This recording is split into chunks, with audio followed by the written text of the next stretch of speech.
எனக்கு அன்பார்ந்த தேவ பிள்ளைகளே, உங்களை எல்லோரையும் இயேசுவின் இனிய நாமத்தில் இந்த 2 ஆராதனையின் ஜீவனுள்ள வார்த்தைகளை நீங்கள் கேட்க உங்களை நான் அன்போடு வரவேற்கின்றேன். நாம் ஆண்டவரை நோக்கி ஜெபிப்போமா? பரலோக தேவனே, இந்த காலவேளையிலே உடைய சமூகத்தில் நாங்கள் வருகிறோம். இந்த வார்த்தைகளை ஒவ்வொருவரும் வெறும் கேட்கிறவர்களாக இல்லாதபடி அதன்படி செய்கிறவளாய் மாற்றுங்க. பரிசுத்த ஆவியானவரே, ஒவ்வொருவருக்குள்ளே இந்த வார்த்தை ஊடுருவி பாய்வதாக. எல்லா சாபங்கள், எல்லா வியாதிகள், எல்லா பலவீனங்களை இயேசுவின் நாமத்தில் நாங்கள் முறியடிக்கிறோம். ஜீவனுள்ள நம்முடைய வல்லமையின் வார்த்தைகள் அவளுக்குள்ளே பிரவேசிப்பதாக. ஆசீர்வதிங்க இயேசுவின் மூலம் பிதாவே.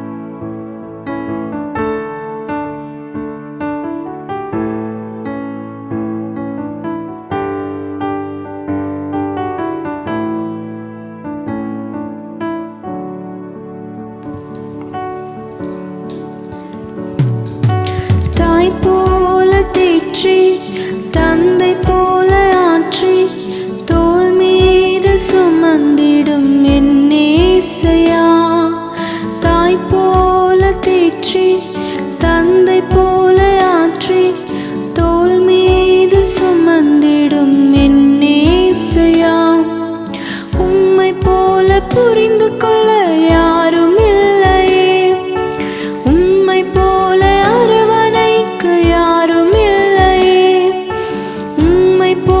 புரிந்து கொள்ள யாரும் இல்லையே, உம்மை போல அரவணைக்க யாரும் இல்லையே. நீர் போதும் என் வாழ்விலே இசையா, நீர் போதும் என் வாழ்விலே, நீர் போதும் என் வாழ்விலே இசையா, நீர் போதும் என் வாழ்விலே.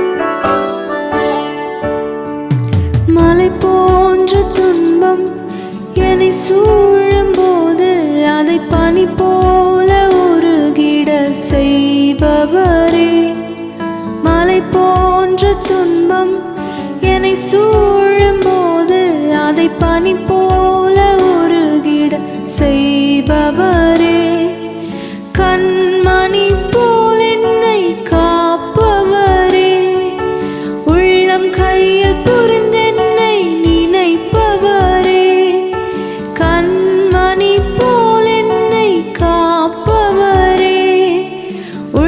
கையில் புரிந்தென்னை நினைப்பவரே, நீர் போதும் என் வாழ்விலே இசையா, நீர் போதும் என் வாழ்விலே, நீர் போதும் என் வாழ்விலே இசையா, நீர் போதும் என் வாழ்விலே.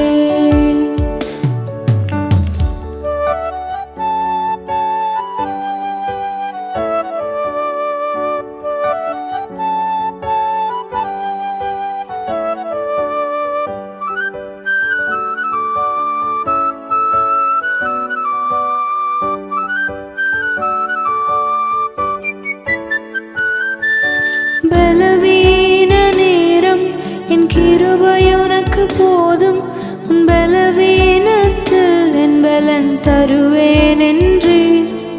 பலவீன நேரம் என் கிருபை உனக்கு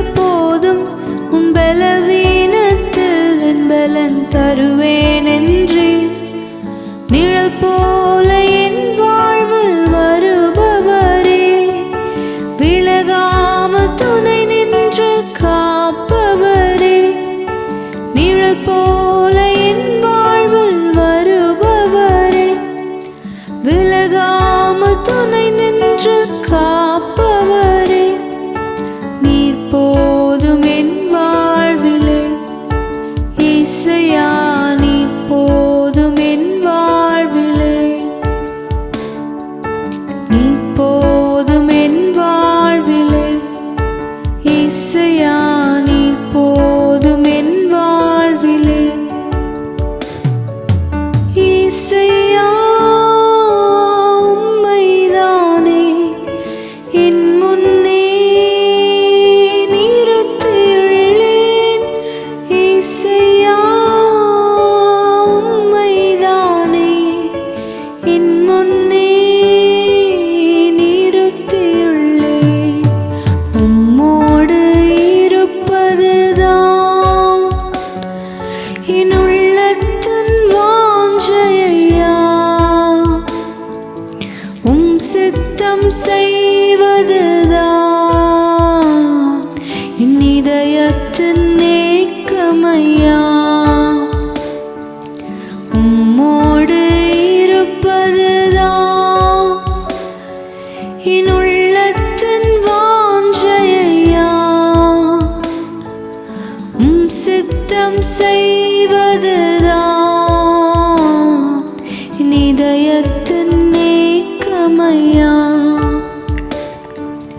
இசையா உம்மைதானே என் முன்னே நிறுத்தியுள்ளேன் இசையா உம்மைதானே என் முன்னே நிறுத்தியுள்ளேன் இரக்கமும் உருக்கமும் நீடிய சாந்தமும் கிருபையும் உள்ளவரே இரக்கமும் உருக்கமும் நீடிய சாந்தமும் கிருபையும் உள்ளவரே என் ஜீவனை அழிவில் நின்று என் ஜீவனை அழிவில் நின்று மீட்டவரே என் மீட்பரே மீட்டவரே என் மீட்பரே இசையா உம்மைதானே என் முன்னே நிறுத்தியுள்ளேன் இசையா உம்மைதானே என் முன்னே நிறுத்தியுள்ளேன் இசையா உம்மைதானே என் முன்னே நிறுத்தியுள்ளேன் இசையா உம்மைதானே என் முன்னே நிறுத்தியுள்ளேன் உங்கள் எல்லோரையும் இந்த ஆராதனை மூலமாக சந்திப்பதில் பெரும் மகிழ்ச்சி அடைகிறோம். We are very glad to welcome you for this worship service. அநேக வாரங்கள் தெய்வ ஆலயத்தில் தொழுது கொள்ள முடியாமல் எல்லா சபைகளும் அடைக்கப்பட்டு இருக்கிறது. Many weeks have gone by. We are not able to open the church where we can gather together for worship. சொல்லப்போனால் கடந்த வாரங்கள் முழு பட்டணங்கள் முழு தேசமே அடைக்கப்பட்டு இருக்கிறது. To say it again, the whole city, the whole state and the nation has been closed down. இந்த கொரோனா என்று சொல்லக்கூடிய கொள்ளை நோயின் மூலமாக பெரும் அழிவும் அதிர்ச்சி வேதனை கவலை ஒவ்வொரு குடும்பங்களிலே இழந்து போன குடும்பங்களிலே இருக்கிறது. Because of this coronavirus, there is worry, trouble, sorrow, sickness because of death. அநேகருடைய உள்ளத்தில் ஒரு கேள்வி, ஏன் ஆண்டவர் இதை பார்த்து கொண்டு அமைதியாக இருக்கிறார்? For many people there is a question, Why is God watching and keeping quiet? எத்தனையோ தேவ பிள்ளைகள் ஜெபிக்கிறார்கள். Many people of God are praying. சிலர் இரவு முழுவதும் ஜெபிக்கிறார்கள். Some are praying through the night. சிலர் ஒரு வாரம் காலையில எழும்பி ஜெபிக்கிறார்கள். Some are getting up in the morning and praying for a week. ஒரு சிலர் காலையும் மாலையும் நேரத்தை குறித்து ஜெபிக்கிறார்கள். Some of them are praying in the morning and also in the evening according to time. இவைகளின் மூலமாக நமக்கு ஆண்டவர் என்ன பாடம் வைத்திருக்கிறார்? Through this, what is the lesson God is going to teach us? இன்றைக்கு நான் ஆண்டவர் சன்னத்திலே தியானித்துக் கொண்டிருக்கும் பொழுது While I was meditating in the presence of the Lord, ஆண்டவர் கொடுத்த ஒரு வசனத்தையும் செய்தியும் உங்களோட பகிர்ந்து கொள்ள ஆசைக்கிறேன். I would like to share what the Lord gave into my heart to give it to you today. என்னாகம புஸ்தகம் The book of Numbers, 16ஆம் அதிகாரம், chapter 16, வசனங்கள் 46, 47, 48 நாங்கள் வாசிக்கிறோம். reading verses 46, 47 and 48.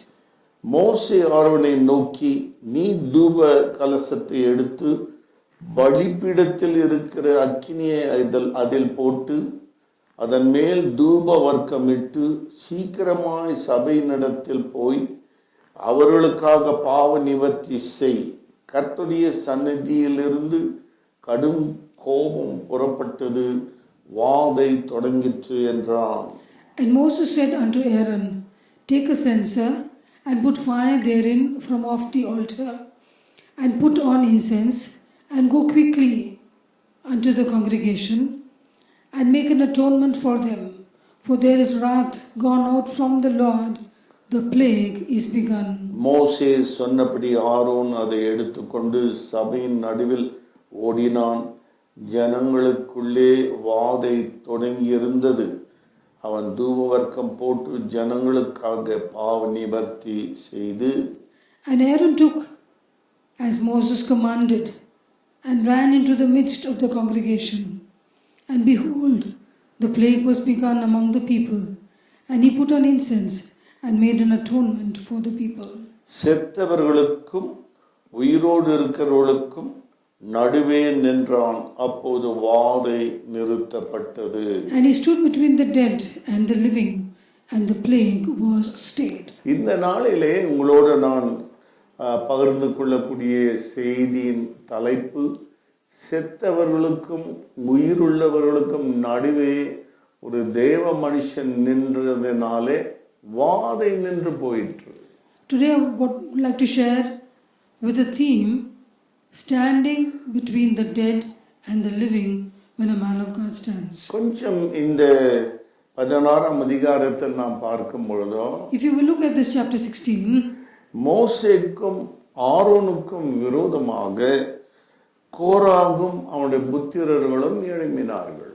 we see here in this chapter that Korah and his brothers come against Moses and Aaron. கோராவோடு தாத்தான் என்று சொல்லப்பட்டவனும் அபிராம் என்று சொல்லப்பட்டவர்களும் தலைவர்களாய் மோசேயும் ஆரோனை எதிர்த்தார்கள். Along with Korah, there was Dathan and Abiram who came against Moses and Aaron. ஏன் அவர்களை எதிர்த்தார்கள் என்று சொன்னால், Why did they come against them? அவர்கள் மூலமாக தான் தேவன் பேசுவாரா? Is God speaking only through them? அவர்கள் மூலமாக தான் இந்த 6 லட்சம் மக்களை நடத்துவாரா என்று சில தவறான வதந்திகளை மக்கள் மத்தியிலே கிளப்பி விட்டார்கள். They began to ask questions within the congregation. Is Moses and Aaron the only people whom God will allow to lead the 6 lakhs of people? ஒரு தேவ மனுஷன் முத்தமத்தோடு உண்மையாய் ஊழியம் செய்யும் பொழுது அவனுக்கு எதிர்ப்புகள் இருக்கும். When a faithful man will follow God and will walk according to what God asks him to do, there will be people who will come against him. ஒவ்வொரு குடும்பங்களிலும் புருஷனுக்கும் மனைவிக்கும் சில முரண்பாடுகள் வித்தியாசம் வருகிறது உண்டு. Sometimes even between husband and wife there will be some misunderstandings, there will be some problems. கொஞ்சம் வித்தியாசங்கள் difference வருகிறது உண்டு. There will be some differences also. அப்படி இருந்தாலும் அது குடும்பம். Only if it's like that, then it's a family. இன்னைக்கு இந்த மோசேக்கும் ஆரோனுக்கும் விரோதமாய் இந்த கோராகும் தாத்தான் அபிராம் ஏன் எழும்பினார்கள் என்று சொல்லி பார்க்கும் பொழுதோ, when we look at why Korah, Dathan and Abiram came against Moses and Aaron. குறிப்பாக கோராகு தன்னையே ஒரு தலைவனாக அவனே மாற்றிக்கொண்டான். Korah, he made himself as a leader. உங்களுக்கு தெரியும், சவுலை சாமுவேல் தலைவனாக அபிஷேகம் பண்ணினான். We know that the prophet Samuel came and anointed Saul as king. அவன் தலையின் மேலே தைல குப்பியில ஒரு பாட்டில் இருந்து தான் எண்ணெய் வார்த்து அவனை அபிஷேகம் பண்ணான். The prophet Samuel took a bottle of oil and anointed Saul as king. அதனாலே அபிஷேகம் பண்ணப்படும் போது தேவன் அங்கீகரிக்கப்பட்ட ராஜாவாய் மாற முடியாது. Just because of that, it does not mean that God appointed him to become leader. ஆனால் தாவீதை அவன் சகல சகோதரர்களுக்கு முன்பாக அவன் அபிஷேகம் பண்ணும்போது தேவன் அவன் கையில கொடுத்த தைல கொம்பினாலே தாவீதனை அவன் அபிஷேகம் பண்ணினான். But when we see how David was anointed, we see that the prophet Samuel had a horn of oil and in the midst of his brothers anointed him with oil. வேதம் சொல்லுகிறது, The Bible says, ஆரோனை போல அழைக்கப்படாவிட்டால் இந்த கனமான ஊழியத்தை நம்மால செய்யக்கூடாது. if you are not called like Aaron has been called, you cannot do this great work. இவன் தன்னை தலைவனாய் மாற்றின உடனே When he made himself as a leader, இவனோடு 250 பேர் சேர்ந்து கொண்டார். along with him 250 people came. அவர்கள் தேவனுக்கு விரோதமாக தேவன் நியமித்த தலைவர்களுக்கு விரோதமாக எழும்பினார்கள். They came against the anointed of God, the called of God. இன்றைக்கு அப்படிப்பட்ட நேரத்தில் At this kind of time, மோசே ஆரோனை பார்த்து அவன் சொல்லுகிறான், Moses looks at Aaron and says, இந்த கோராகும் தாத்தான் அபிராமும் நமக்கு விரோதமாக எழும்பி இருக்கிறார்கள். Korah, Dathan and Abiram has come against us. தேவனே இவர்கள் தேவனால் நியமிக்கப்பட்டவர்களா அல்ல நாம் தேவனால் நியமிக்கப்பட்டவர்களா என்று தேவன் நிரூபித்து காட்டட்டும். Let God show who has been called by God, whether us or them. அப்படி இருக்கிற நேரத்தில் During this time, அடுத்த நாள் என்ன நடந்தது என்று பார்க்கும்போது the next day what happened when we will see, கோராகும் அந்த தாத்தானும் அபிராமும் அவனோடு இருந்த குடும்பத்தாரும் பூமி பிளந்து அவர்களை அப்படியே விழுங்கி போட்டது. the next day, Korah, Dathan and Abiram along with their families, the Bible says that the ground opened up and they were destroyed. அவர்கள் விழுங்கப்பட்டார்கள்.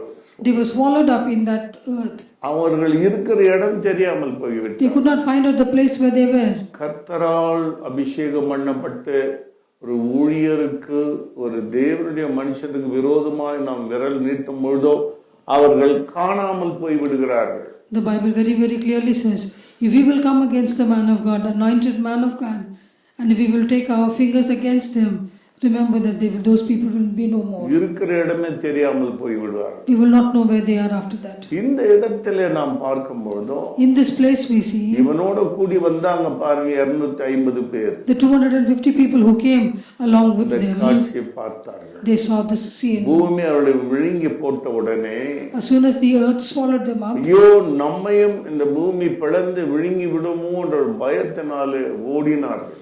in fear, they began to cry out and say, now even this earth will swallow us up, and they began to run. தேவ சமூகத்திலிருந்து அக்னி புறப்பட்டு From the presence of God, the fire went out, 250 பேரையும் அது எரித்து போட்டது. and the 250 people were burnt.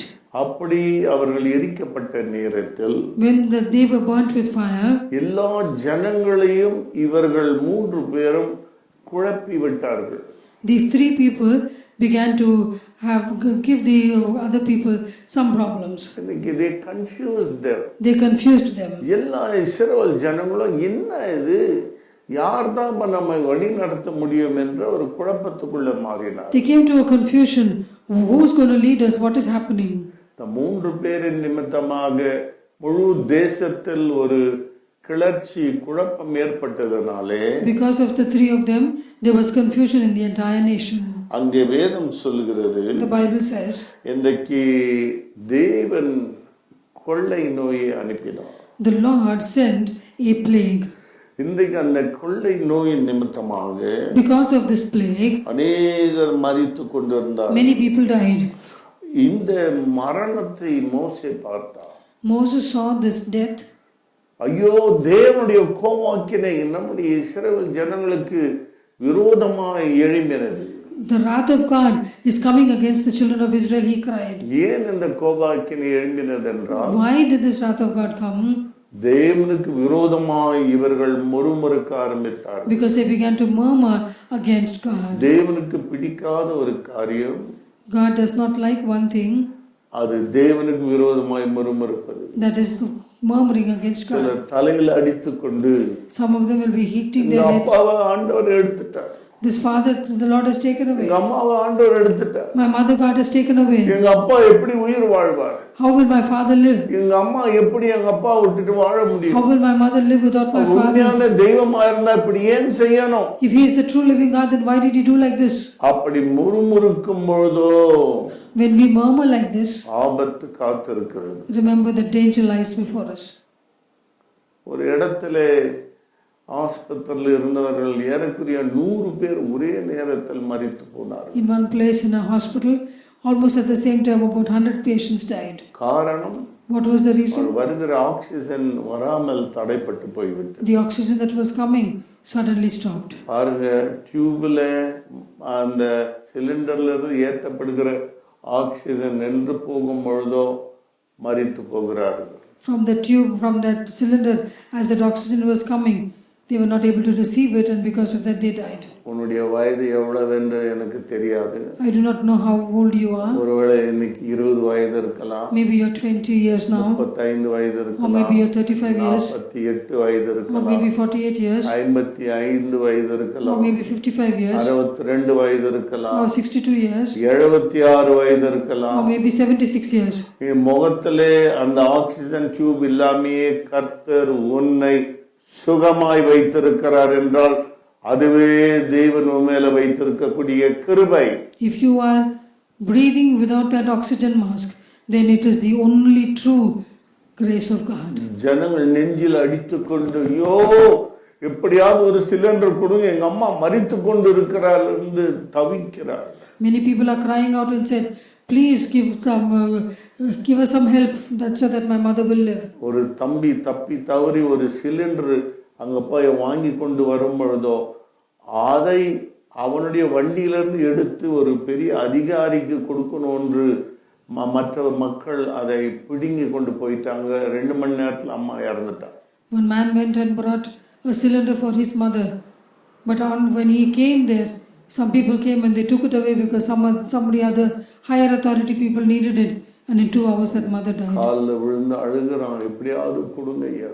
He began to cry out and said, please somehow give me this cylinder. அவர்கள் கொடுக்கவில்லை, அம்மா மரித்து விட்டார். They did not give it, the mother died. சில வேளையில நம்ம கண்ணெதிர்ந்து எதிராகவே நம்முடைய குடும்பத்தார் மரிக்கும் போது எவ்வளவு வேதனையா இருக்கு. Sometimes in front of our own eyes, if our family members die, how sorrowful it is. இஸ்ரவேல் ஜனங்களுக்கு முன்பாக இந்த பயங்கரமான கொள்ளை நோய் எழும்பினது. In the midst of the Israelites, this plague came. இந்த வசனங்களை உங்களுக்கு முன்பாக நான் வைக்க விரும்புகிறேன். I want to keep these verses before you. இன்றைக்கு உபாகம புஸ்தகம் The book of Deuteronomy, 30ஆம் அதிகாரம், chapter 30. உங்களுக்கு முன்பாக ஒரு சில வசனங்களை நான் வாசிக்க ஆசைப்படுகிறேன். I want to read some verses from here. 15 முதல் நான் வாசிக்கிறேன், Reading from verse 15 19 வரை. till 19. இதோ ஜீவனையும் நன்மையையும் மரணத்தையும் தீமையையும் என்று உனக்கு முன்னே வைத்தேன். See, I have set before thee this day life and good, and death and evil. நீ பிழைத்து பெருகும்படிக்கும் நீ சுதந்தரிக்க போகிற தேசத்தில் உன் தேவனாகிய கர்த்தர் உன்னை ஆசீர்வதிக்கும்படிக்கும் நீ உன் தேவனாகிய கர்த்தரிடத்தில் அன்பு கூறவும் அவர் வழிகளில் நடக்கவும் அவர் கற்பனைகளையும் கட்டளைகளையும் நியாயங்களையும் கைக்கொள்ளவும் நான் இன்று உனக்கு கற்பிக்கிறேன். In that I command thee this day to love the Lord thy God, to walk in his ways, and to keep his commandments, and his statutes, and his judgments, that thou mayest live and multiply, and the Lord thy God shall bless thee in the land whither thou goest to possess it. நீ கேளாதபடிக்கு மனம் பேதித்து இழுப்புண்டு போய் வேறே தேவர்களை பணிந்து அவர்களை சேவிப்பாயானால், But if thine heart turn away, so that thou wilt not hear, but shalt be drawn away, and worship other gods, and serve them, நீங்கள் சுதந்தரிக்கிறதற்கு யோர்தானை கடந்து போகிற தேசத்தில் நெடுநாள் வாழாமல் நிச்சயமாய் அழிந்து போவீர்கள் என்பதை இன்று உங்களுக்கு அறிவிக்கிறேன். I denounce unto you this day that ye shall surely perish, and that ye shall live, ye shall not prolong your days upon the land whither thou passest over Jordan to go to possess it. நான் ஜீவனையும் மரணத்தையும் ஆசீர்வாதத்தையும் சாபத்தையும் உனக்கு முன் வைத்தேன் என்று உங்கள் மேல் வானத்தையும் பூமியையும் என்று சாட்சி வைக்கிறேன். ஆகையால் நீயும் உன் சந்ததியும் பிழைக்கும்படிக்கு நீ ஜீவனை தெரிந்து கொண்டு, I call heaven and earth to record this day against you, that I have set before you life and death, blessing and cursing.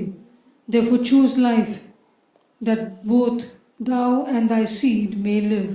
இன்றைக்கு நீயும் உன்னுடைய சந்ததியும் பிழைக்கும்படி நீ ஜீவனை தெரிந்து கொள் என்று ஆண்டவர் சொல்கிறார்.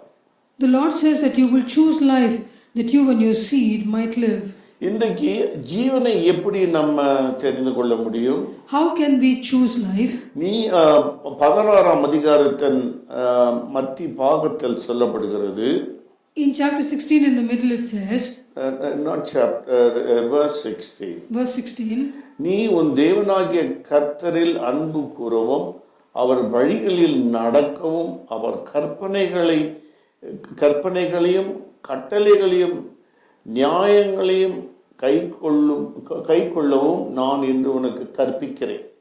The Bible says in that, I command thee this day to love the Lord thy God, to walk in his ways, and to keep his commandments, and his statutes and his judgments, that thou mayest live and multiply. இந்த கொள்ளை நோயின் மத்தியில் ஆண்டவர் சொல்றாரு, In the midst of this plague, the Lord says, அவரிடத்தில் நீ அன்பு கூறும் பொழுதோ, if you will love your God, அவர் உன்னை ஆசீர்வதிக்கிற தேவன். he is a God who will bless you. அவருடைய வழிகளில் நடக்கும் போதோ, If you will walk in his ways, வழியே இல்லாத இடத்தில் அவர் வழியை உனக்கு காட்டுவார். where there is no way, he will show you the way. அவருடைய வாக்குத்தத்தங்களை, அவருடைய கட்டளைகளை, அவருடைய நியாயங்களையும் கை கொள்ளும் போதோ, if you will keep his commandments, if you will follow what he has asked you to do and keep his judgments, அவர் சொல்றாரு, then he says, நான் உனக்கு ஜீவனை கட்டளையிடுவேன். I will command you life. அப்ப அதை தெரிந்து கொள்றது யாரு? Who chooses that? நாம தான் தெரிந்து கொள்ளணும். We need to choose that. இஸ்ரவேல் ஜனங்கள் எதை தெரிந்து கொண்டார்கள்? What did the children of Israel choose? தேவனுக்கு விரோதமாய் முறுமுறுத்தார்கள். They chose to murmur against God. அதன் விளைவு என்ன ஆனது என்று நாம் பார்க்கும்போது, What was the result of that? We will see. அது 14,700 பேரை அழித்து போட்டது. The Bible says that there were 14,800 people who died. 700 people. 14,700 பேர் அழிக்கப்பட்டார்கள். 14,700 people who died. அவர்கள் அழிக்கப்படுறதுக்கு காரணம், The reason for them to die, இது தொடங்குது 3 பேர்ல தொடங்குது. it started with 3 people. Gora, தாத்தான், Abram. Korah, Dathan and Abiram. அவர்களுக்குள்ள இருந்த தவறான எண்ணங்கள் அப்படியே பரவ ஆரம்பித்தது. The bad intentions of their heart began to spread among the congregation. இந்த நாளிலே நான் பகிர்ந்து கொள்ளக்கூடிய ஒரு ரகசியம் என்னவென்றால், The secret that I would like to share with you today, உலகமெங்கும் கொள்ளை நோய் பரவி கொண்டு இருக்கிறது. this plague has spread out throughout the land. இன்னைக்கு வரைக்கும் Till today, அதற்கு மருந்து கண்டுபிடிக்கவில்லை. they could not find the medicine. உலகத்தில் அதிகமாய் மரித்து கொண்டிருக்கிற தேசம் America. Many people that are dying, in which nation? It's in America. யாரோ ஒருத்தர் சொன்னாரு, One person said, 2.2 மில்லியன் மக்கள் மரித்து போய் விடுவார்கள் என்று சொல்லுகிறார். 2.2 million people will die, he has said. அமெரிக்கால மாத்திரம் In America alone. 2.2 மில்லியன்னா என்ன அர்த்தம்? 2.2 million means how many people? 22 லட்சம் மக்கள் மரித்து போய் 22 lakhs of people will die. அதுக்கு அடுத்து இந்தியா நின்று கொண்டிருக்கு. The next India stands. India உலகமெங்கும் உதவிகளை அனுப்பி கொண்டிருக்கிறார். For India, people have come from all over the world to help. என்ன உதவி கொடுத்தாலும் Whatever help they give, ஜீவன் கொடுக்கிறது என் இரட்சகராகிய இயேசு. life only God can give you. இன்றைக்கு அந்த தேவனை நோக்கி கர்த்தாவே நான் உம்மை நம்பி இருக்கிறேன் என்று சொல்லும் பொழுது, If you will look at Jesus and if you will say, I will trust you, Lord, இன்னைக்கு நீயே சொல்லுவாய் நான் ஒருபொழுதும் வெட்கப்பட்டு போவதில்லை. then you yourself will say, one day I will not be put to shame. இந்த வசனத்தின்படி நாம் பார்க்கும்போது According to this verse, if we will இந்த see, கொள்ளை நோய் ஏற்கனவே அழிக்க ஆரம்பித்து விட்டது. this plague has already come to destroy. அநேக மக்கள் மரித்து கொண்டிருக்கிறார் இந்த கொள்ளை நோயின் நிமித்தமாக. Many people are dying because of this plague. Many are dying. Many are dying. இன்றைக்கு இதன் மூலமாக இந்த அழிவின் மூலமாக ஜனங்கள் ஒரு பாடம் கற்றுக்கொள்ளவில்லை. Because of this, the people have not learnt any lesson. ஆனால் மோசே அந்த அழிவை பார்த்தான். Moses looked at this destruction. அவன் ஒரு தவறு செய்யல. He did not make any mistake. Aaron ஒரு தவறு செய்யல. Aaron did not make any mistake. ஜனங்களுடைய தவறை தன்னுடைய தவறாக அவன் ஏற்றுக்கொண்டு, But because the people had made wrong, he accepted that as his own mistake. he accepted that as his own mistake. உடனே ஆரோனை பார்த்து சொல்றான், And he looked at Aaron and he said, ஆண்டவருடைய சமூகத்துல போய் go to the presence of God. ஜனங்களுக்காக பாவ நிவர்த்தி செய்யட்டும். Go and atone for the people. அவனுக்கு எவ்வளவு நல்ல இருதயம் இருந்தது பாரு. See what kind of good heart he had. என்ன அவங்க விரோதிச்சாங்க இல்லையா, They came against me.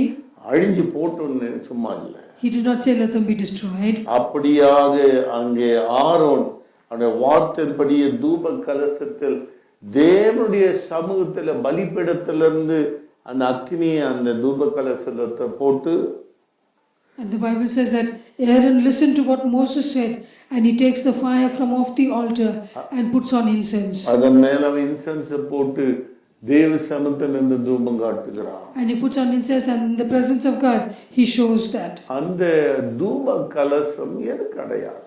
What is the meaning of that incense? ஆண்டவருடைய சமூகத்திலே நாம் மன்றாடி அவரை நோக்கி கூக்குரல் இடக்கூடிய ஜெபத்துக்கு அடையாளம். It is a prayer that we come into the presence of God and intercede. இன்னைக்கு அழித்து கொண்டிருக்கக்கூடிய இந்த அழிவுக்கு என்ன பதில்? In the midst of this plague that is destroying, what is the answer? 48ஆம் வசனம் நம்ம வாசித்த அதிகாரத்துல சொல்லுது, Verse 48 says, மரித்தவர்களுக்கும் ஜீவனுள்ளவர்களுக்கும் மத்தியிலே ஆரோன் நின்று இந்த தூப கலசத்தை ஏறெடுத்தார். Aaron stood before the dead and the living and he showed the incense before God. இவன் ஆரோன் ஒரு ஆசாரியன், பிரதான ஆசாரியன். Aaron was a priest, a high priest. இங்கே லேவியராகமம் 21:11 சொல்லப்படுகிறது, In the book of Leviticus chapter 21 and verse 11 இந்த says, ஆசாரியன் செத்து போன பிரேத தண்டையில வரக்கூடாது. a high priest should not come in the presence of a dead body. அப்படி அவன் போவானால் அவன் தேவ சமூகத்துல வந்து பிராயச்சித்தம் செய்ய முடியாது. If he comes in between the dead people, then he cannot come into the presence of God. அவன் அப்படி பிரேதத்தை தொடும் பொழுதும் When he touches the dead body, அவனுடைய தாயும் தகப்பனையும் தீட்டுப்படுத்தி விடுவான். then he is making his parents unclean. அவன் தீட்டுப்படுவான், அவனை பெற்றோரும் தீட்டுப்படுவார்கள். He will become unclean and also his parents will become unclean. ஆனா இந்த ஆரோன் அவர்களை தொடாதபடி அவர்களுக்கும் உயிருள்ளவர்களின் நடுவில் என்று ஆண்டவருக்கு அவன் பிராயச்சித்தம் செய்கிறான். But Aaron stood before these dead bodies, not touching them, and he put the incense before God. அந்த தூப வர்க்கம் வெளியே வரக்கூடிய அந்த புகை தேவ பிள்ளைகள் ஆண்டவரை நோக்கி மன்றாடக்கூடிய ஒரு இன்டர்சீட் பண்ணக்கூடியதுக்கு அடையாளமாக இருக்கிறது. What is this incense that shows? It shows that the prayers of the saints interceding for people. ஒரு உண்மையான ஒரு தேவ ஊழியன், A real man of God, இவங்க அழிந்து போகட்டும்னு இருக்க மாட்டாங்க. They will not say, let these people be destroyed. எப்படியாவது ஜனங்களை காப்பாற்ற வேண்டும் என்று தான் நினைப்பார்கள். They will only think of how to save the people. இன்றைக்கு ஒரு டாக்டரோட இன்னைக்கு நான் செய்தியை வாசித்து கொண்டிருந்தேன். I was listening to a doctor as he spoke. அவர் சொன்னாரு, வழக்கமா நான் செய்யற வேலையை காட்டில 3 மடங்கு கோவிட் பேஷண்ட்ஸ் வந்திருக்கிறதுனால நான் செய்து கொண்டு இருக்கிறேன். He said, because of these COVID patients, I am doing 3 times the work that I used to do before. நான் மரித்தவர்களுக்கும் உயிருள்ளவர்களுக்கும் மத்தியில நின்று கொண்டு இருக்கிறேன். I am standing between the dead and the living. எபிரேயர் 5ஆம் அதிகாரத்தில் 6ஆம் 10ஆம் வசனம் எப்படி சொல்லுகிறது? The book of Hebrews chapter 5 verse 6 and verse 10 says like this. அப்படியே வேறொரு இடத்திலும் நீர் மெல்கிசேதேக்கின் முறைமையின்படி என்றென்றைக்கும் ஆசாரியராய் இருக்கிறீர் என்று சொல்லி இருக்கிறார். As he said also in another place, thou art a priest forever after the order of Melchizedek. 10ஆம் வசனம், மெல்கிசேதேக்கின் முறைமையின்படியான பிரதான ஆசாரியர் என்று தேவனால் நாமம் தரிக்கப்பட்டார். Verse 10 says, called of God and high priest after the order of Melchizedek. என் ஆண்டவராகிய இயேசு My Jesus, மரித்தோருக்கும் for the living ஜீவனுள்ளோருக்கும் and for the dead, அவர் மத்தியஸ்தராய் நமக்காக பரிந்து பேசுகிற ஆரோனின் ஸ்தானத்தில் இன்றைக்கு இருக்கிறார். he stood as a mediator between the dead and the living, like a high priest Aaron. ஆகையினால் தான் எபிரேயர் 6:20 இப்படி சொல்லப்படுகிறது. That is why the book of Hebrews chapter 6 and verse 20 says, நமக்கு முன்னோடியானவராகி இயேசு மெல்கிசேதேக்கின் முறைமையின்படி நித்திய பிரதான ஆசாரியராய் நமக்காக அந்த திரைக்குள் பிரவேசித்திருக்கிறார்.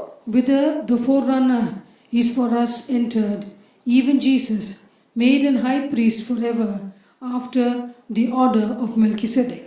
இந்த வசனங்களிலே நாம் பார்க்கும்போது When we look at these verses, நம்முடைய வேதனைகள், குறைகள், சாபங்கள் எல்லாவற்றிலிருந்து நம்மை நிவர்த்தி செய்ய என் இயேசுவே அந்த ஆரோனின் ஸ்தானத்திலே நமக்காக பரிந்து வேண்டுதல் செய்கிறார். Jesus came to be a mediator in the place of Aaron the high priest, to take all of our sins, our sorrows before the throne of grace. 1 யோவான் 2:2 The book of 1 John chapter 2 and verse 2 says, நம்முடைய பாவங்களை நிவர்த்தி செய்கிற கிருபாதார பலி அவரே, நம்முடைய பாவங்களை மாத்திரமல்ல சர்வலோகத்தின் பாவங்களையும் நிவர்த்தி செய்கிற பலியாயிருக்கிறார். and the Bible says, and he is the propitiation for our sins, and not for ours only, but also for the sins of the whole world. உலகம் முழுவதும் எல்லா மக்களுடைய பாவம் நிவர்த்தி செய்ய ஒரே ஒரு பலி ஆண்டவராகிய இயேசு. He took the sins of the world, also our sins, on the cross. இன்றைக்கு இப்படிப்பட்ட கொள்ளை நோயிலிருந்து ஆரோன் என்ன செய்தான் இஸ்ரவேல் ஜனங்களுக்கு? What did the high priest do in the midst of this plague? முதலாவது பார்க்கும்போதும் First we see, அவன் ஜனங்களை நேசித்தான். he loved the people. இன்றைக்கு ஒருவர் உனக்கு எதிர்த்து விரோதமாய் காரியங்களை செய்யும் போது அவளை நேசிக்கிறது ரொம்ப கஷ்டம். If somebody will come against you, will talk against you, to love them it's very difficult. ஆனால் இந்த ஆரோன் என்ன செய்தான்? But Aaron, what did he அவளை do? நேசித்ததனால Because he loved them, அவன் அந்த தூப கலசை எடுத்துக்கொண்டு ஓடினான்.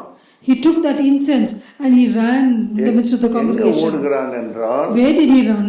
முறுமுறுத்து கொண்டிருக்கிற மக்கள் நோக்கி ஓடுகிறான். He ran in the midst of the people who were murmuring. இரண்டாவது பார்க்கும்போது Secondly, we see, அவர்களுடைய ஸ்தானத்திலே இவன் நின்று ஆண்டவர்கிட்ட மன்றாடி ஜெபிக்கிறான். he stood in their place and began to intercede for the people. இன்றைக்கு அப்படி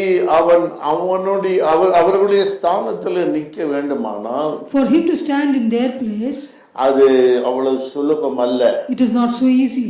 மூன்றாவது பார்க்கும்போது Thirdly, we see, அவர்களுடைய இரட்சகராக ஆண்டவரை நோக்கி மன்றாடுகிறான். he stood there as a savior, crying out to ஐயா, God. எப்படியாவது மனம் திரும்பி இவர்கள் மேல கிருபை காட்டு. Somehow, Lord, that you will turn around and then save these people. நான்காவதாக பார்க்கும் பொழுதோ Fourthly, we see மரித்தவர்களையும் ஜீவனுள்ளவர்களையும் வேறு பிரித்தார். he stood and he separated the living and the dead. அதற்காக தான் இந்த ஆரோனின் ஜெபத்தை தேவன் கேட்டார். That is why God heard the prayer of Aaron. ஆனால் அதற்கெல்லாம் பெரிய அழிவு ஏற்கனவே காணப்பட்டது. But by the time the destruction had already happened, 14,700 பேர் மரித்து போயிட்டார். 14,700 people had already died. இது அவர்களுக்கு வேணுமா? Was this needed?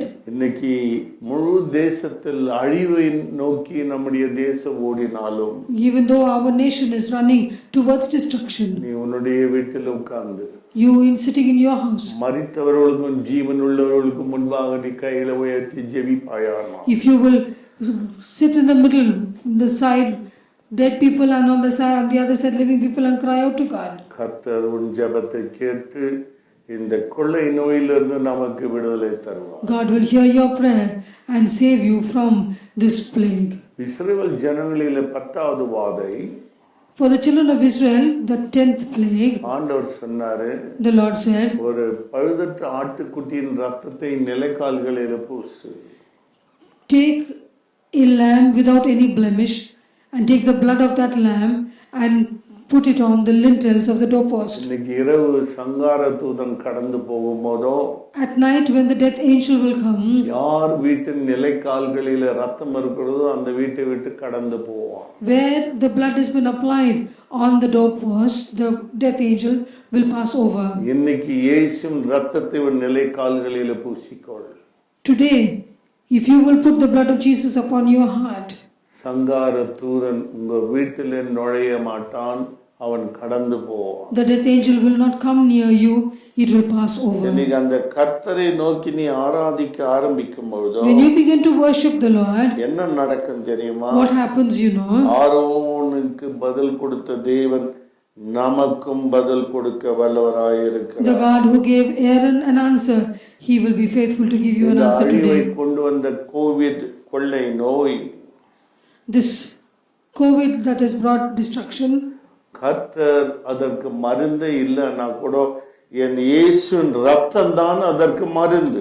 even though there is no medicine for that, the blood of Jesus is the answer today. இன்றைக்கு உனக்கு உலகத்தாருடைய மருந்து கொடுக்காத சுகத்தை என் தேவன் உனக்கு கொடுப்பார். What the world cannot give you medicine and health, the Lord is able to give you health இந்த today. காலை வேளையில் அவரை நோக்கி கூப்பிடும் பொழுது This morning, if you will look to Him and call out to N Him, தேவன் இறங்கி வருவார். He will come down to where you are. மரித்தவர்களுக்கும் ஜீவனுள்ளவர்களுக்கும் மத்தியிலே உன்னை காப்பாற்றுவார். In the midst of the living on one side and the dead on the other side, He will give you அப்ப life. என்ன நடக்கும் என்று You know what will happen?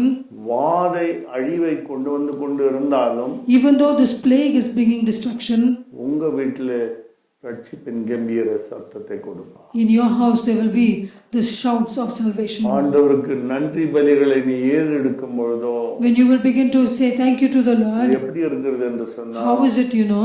உன் கையில ஒரு gift வாங்குறதுக்கு முன்னாலேயே தேங்க்ஸ் சொல்றது போல இருக்கு. It is like you are saying thank you before you receive the gift in your hand. இன்னைக்கு ஆண்டவரே உமக்கு நன்றின்னு சொல்லும் போதோ When you lift your hands toward heaven and begin to say, thank you Lord Jesus, thank you Lord, பார்ப்பாரு. He will see from heaven. போன வாரம் தான் மனைவி இழந்துட்டா, Last week only the wife passed away. போன வாரம் தான் புருஷன் இழந்துட்டாங்க. Last week only the husband passed away. ஆண்டவருக்கு நன்றி செலுத்துறாங்க. But they are saying thank you to the Lord. கர்த்தர் உன் குடும்பத்துக்கு பாதுகாவலாய் நிற்பார். God will stand there and protect your family. ஜெபிக்கலாமா? Shall we pray? பரலோக தேவனே, Heavenly Father, இந்த கொள்ளை நோயின் மத்தியிலே in the midst of this plague, மோசேயும் ஆரோனும் நிற்க வைத்தீங்க. you allowed Moses and Aaron to stand. Aaron மரித்தவர்களுக்கும் ஜீவனுள்ளவருக்கும் நடுவிலே தூப வர்க்கம் ஏறெடுத்த பொழுது When Aaron stood before the living and the dead and he took that incense in your அந்த presence, கொள்ளை நோயை நிறுத்தினீர். you stopped the plague. தேவ கோபாக்கினம் நிறுத்தப்பட்டது. The wrath of God was stopped. இன்றைக்கு எங்கள் மேலும் உம்முடைய கிருபை காட்டுங்க. Today, Lord, show us your mercy. எத்தனை குடும்பங்களில் கண்ணீர் விடுகிறார். So many families, oh God, who are crying with ஐயோ, tears. நாங்கள் எங்களுடைய நேசித்தவர்கள் இழந்து விட்டோம். We have lost our beloved family members. ஆனா இன்னைக்கு அவர்களுக்கு ஜீவனை கட்டளை. But today, Lord, that you will command life. இதுவரைக்கும் கடந்து வந்து அந்த எகிப்தியன் இனி வராதபடி ஒரு ஜீவனை கட்டளையிடுங்க. So long that Egyptian that was coming at the back will stop for now, and you will grant them life, we pray. இயேசுவின் மூலம் பிதாவே. In Jesus' name, Amen. Amen. Amen.